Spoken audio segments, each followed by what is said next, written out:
ต่อเนาะซอยผักบัวเนาะส่วนผสมใส่ผักบัวแล้วก็มีผักแพรวเนาะกับผักแล้วก็ผักหอมป้อมเนาะกำลังซอยอยู่แซ่บแน่นอนพี่น้องเอ้ยเมนูนี้เฮ็ดง่ายกินง่ายเนาะแบบแซ่บๆมันจะใส่ผักบัวหัวแรงเข้าไปเติมรสชาติบ่ให้มันขาวเนาะมันยังมีกลิ่นหน่อยนึงเราต้องใส่นี่เนาะตัดกลิ่นเนาะมันกลิ่นสาบๆหน่อยนึงเพื่อความหอมเพื่อความแซ่บหลังจากนั้นใส่แป้งนัวเนาะประมาณครึ่งบวงเนาะใส่ลายเพื่อความแซ่บแล้วก็ตามด้วยเกลือเนาะครึ่งบวงครึ่งก็ได้แล้วน้อยนึงเนาะใส่ลายมันจะเค็ม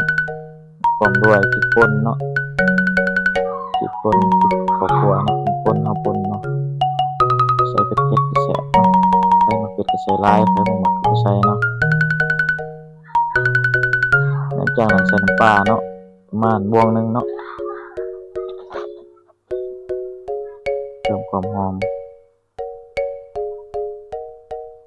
หลังจากนั้นก็ใส่บักนาวเนาะเพิ่มรสชาติจี๊ดจ๊าดเข้าไปเนาะ